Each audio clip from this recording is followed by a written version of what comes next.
ಸಾಮಾನ್ಯವಾಗಿ ಸರ್ಕಾರಿ ರಜೆ ಬಂದ್ರೆ ಸರ್ಕಾರಿ ನೌಕರರಿಗೆ ರಜೆ ಇರುತ್ತೆ ಅಂತ ಹೇಳಲಾಗುತ್ತೆ. ಆದರೆ ಎಮರ್ಜೆನ್ಸಿ ಕ್ಯಾಟಗರಿ ಅಥವಾ ಮೂಲಭೂತ ಸೌಕರ್ಯಗಳ ಕ್ಯಾಟಗರಿಯಲ್ಲಿ ಬರುವಂತಹ ನೌಕರರಿಗೆ ಆ ದಿನ ರಜೆ ಇರಲ್ಲ. ಹೀಗಾಗಿ ಅದನ್ನ ಕಾಂಪ್ ಆಫ್ ರೀತಿ ಬೇರೆ ದಿನ ರಜೆ ತೆಗೆದುಕೊಳ್ಳೋದಕ್ಕೆ ಅವಕಾಶ ಇರುತ್ತೆ. ಬಟ್ ಈ ಇಲಾಖೆಯಲ್ಲಿ ಮಾತ್ರ ಅಂತ ಅವಕಾಶಗಳು ಇಲ್ಲ ಅಂತ ಸಿಬ್ಬಂದಿಗಳು ಹೇಳ್ತಾ ಇದ್ದಾರೆ.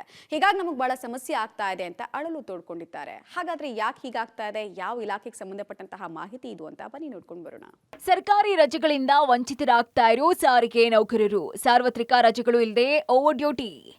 ರಾಜ್ಯ ಸಾರಿಗೆ ನಿಗಮದಲ್ಲಿ ಎಲ್ಲವೂ ಸಹ ಸರಿಯಾಗಿಲ್ಲ. ದೇಶದಲ್ಲೇ ಅತ್ಯಂತ ಉತ್ತಮ ಸಾರಿಗೆ ಸಂಸ್ಥೆ ಅನ್ನೋ ಹೆಸರು ನಮ್ಮ ರಾಜ್ಯದ ಸಾರಿಗೆ ನಿಗಮಕ್ಕೆ ಇದೆ. ಆದ್ರೆ ಇಲ್ಲಿನ ನೌಕರರಿಗೆ ಮಾತ್ರ ರಜೆಗಳೇ ಇಲ್ಲದೆ ವರ್ಕ್ ಲೋಡ್ ಹೆಚ್ಚಾಗಿದೆ.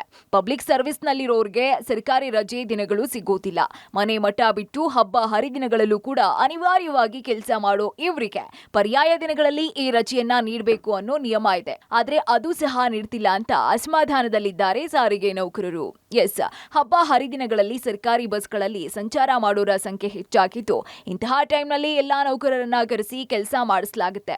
ಆದ್ರೆ ಇತ್ತೀಚಿನ ದಿನದಲ್ಲಿ ಅದರ ರಜೆಯನ್ನ ಬೇರೆ ದಿನದಲ್ಲಿ ನೀಡ್ತಾ ಇಲ್ಲ. ಇದರಿಂದ ಸಾರಿಗೆ ನೌಕರರ ಮೇಲೆ ದೈಹಿಕ ಹಾಗೂ ಮಾನಸಿಕ ಒತ್ತಡ ಹೆಚ್ಚಾಗ್ತಿದೆ.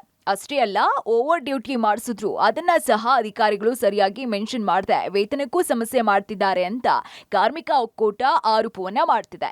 4 ಸಾರಿಗೆ ನಿಗಮಗಳಲ್ಲಿ ಕೆಲಸ ಮಾಡ್ತಿರ್ತಕ್ಕಂಥ ಕಾರ್ಮಿಕರಿಗೆ ಅವರು ಸಾರ್ವಜನಿಕ ಸೇವೆಯನ್ನು ಮಾಡುವಂಥ ಹಿತದೃಷ್ಟಿಯಿಂದ ಕರ್ನಾಟಕ ರಾಜ್ಯದ ಜನಕ್ಕೆ ಸೇವೆ ಕೊಡಬೇಕು ಅನ್ನೋಂಥ ಕಾರಣಕ್ಕಾಗಿ ತಾವು ಹಬ್ಬಗಳನ್ನು ಕಳ್ಕೊಳ್ತಾರೆ, ತಾವು ಹರಿದಿನಗಳನ್ನು ಕಳ್ಕೊಳ್ತಾರೆ. ತಮ್ಮ ರಜಾ ದಿನಗಳನ್ನು ಅವರು ಸಾಮಾನ್ಯ ಜನ ಆಚರಣೆ ಮಾಡೋ ರೀತಿಯಲ್ಲಿ ಆಚರಣೆ ಮಾಡೋಕ್ಕಾಗಲ್ಲ, ಕುಟುಂಬಗಳ ಜೊತೆಲಿರೋಕ್ಕಾಗಲ್ಲ. ಹೀಗಾಗಿ ತಮ್ಮೆಲ್ಲ ಆ ವೈಯಕ್ತಿಕ ಅನುಕೂಲಗಳನ್ನು ಸವಲತ್ತುಗಳನ್ನು ಕಳ್ಕೊಂಡು ಸಾರ್ವಜನಿಕ ಸೇವೆಯನ್ನು ಮಾಡ್ತಾರೆ. ಆದರೆ ಆ ರೀತಿ ಮಾಡಿದಂಥ ಸಾರಿಗೆ ನಿಗಮದ ನೌಕರರಿಗೆ ಅವರಿಗೆ ಕಾನೂನುಬದ್ಧವಾಗಿ ಸಿಗಬೇಕಾಗಿರ್ತಕ್ಕಂಥ ರಜೆಗಳನ್ನಾದರೂ ಅನಂತರದಲ್ಲಾದರೂ ಕೊಡುವಂಥ ಪದ್ಧತಿ ವ್ಯವಸ್ಥಿತವಾಗಿ ಇಲ್ಲ ಅನ್ನುವಂಥದ್ದನ್ನು ನಾವು ಗಮನಿಸಬೇಕಾಗಿದೆ. ಇನ್ನು ಒಂದು ಬಸ್ ಆಪರೇಟ್ ಮಾಡೋದಕ್ಕೆ ಕನಿಷ್ಠ 7 ಸಿಬ್ಬಂದಿ ಇರಬೇಕು. ಆದ್ರೆ ಇಲ್ಲಿರೋದು 4 ಸಿಬ್ಬಂದಿ ಮಾತ್ರ. ಜೊತೆಗೆ ನಿವೃತ್ತಿ ಆಗೋರ ಸಂಖ್ಯೆಯೂ ಕೂಡ ಹೆಚ್ಚಾಗ್ತಾ ಇತ್ತು. ನೌಕರರ ನೇಮಕಾತಿ ನಡೆಸದೇ ಇರೋದ್ರಿಂದ ಇರೋ ಸಿಬ್ಬಂದಿಗೆ ಕೆಲಸದ ಒತ್ತಡ ಹೆಚ್ಚಾಗಿ ರಜೆಗಳು ಸರಿಯಾಗಿ ಸಿಗ್ತಿಲ್ಲ ಅಂತಿದ್ದಾರೆ. ಇದನ್ನ ಸರ್ಕಾರ ಮತ್ತು ನಿಗಮ ಮಂಡಳಿಯವರು ಗಂಭೀರವಾಗಿ ಪರಿಗಣಿಸಬೇಕು. ಸಾರಿಗೆ ಸಿಬ್ಬಂದಿಗೆ ರಜೆ ವಂಚಿತರಾಗೋದಕ್ಕೆ ಪ್ರಮುಖ ಕಾರಣವಾಗಿರೋದು ನೌಕರರ ಕೊರತೆ ನೀಗಿಸಬೇಕು.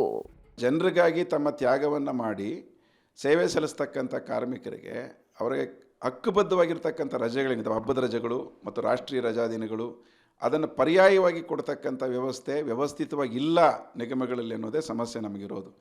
ಹೀಗಾಗಿ ಆಡಳಿತ ಮಾಡುವಂಥ ಅಧಿಕಾರಿಗಳು ಅವ್ರಿಗೆ ಸಿಗಬೇಕಾಗಿರ್ತಂಥ ರಜೆಗಳನ್ನು ಪರ್ಯಾಯ ದಿನಗಳಲ್ಲಿ ಕೊಡ್ತಕ್ಕಂಥ ಕೆಲಸಗಳನ್ನು ಮಾಡಬೇಕಾಗುತ್ತೆ. ಒಟ್ನಲ್ಲಿ ಸರ್ಕಾರಿ ರಜೆಯಿಂದ ಸಾರಿಗೆ ಸಿಬ್ಬಂದಿಗಳು ವಂಚಿತರಾಗ್ತಿದ್ದಾರೆ. ಸರ್ಕಾರ ಮತ್ತು ಸಾರಿಗೆ ನಿಯಮಗಳು ಕಾನೂನಿನ ಅಡಿಯಲ್ಲಿ ಕೆಲಸ ಮಾಡಿ ಅಧಿಕಾರಿಗಳಿಗೆ ಆಗ್ತಾ ಇರೋ ಸಮಸ್ಯೆಯನ್ನ ಬಗೆಹರಿಸಬೇಕು. ಇಲ್ಲವಾದಲ್ಲಿ ಸಾರಿಗೆ ನೌಕರರಿಗೆ ಇದರಿಂದ ಇನ್ನಷ್ಟು ಸಮಸ್ಯೆ ಆಗುತ್ತೆ. Maruti Bellur, public TV, Bengaluru.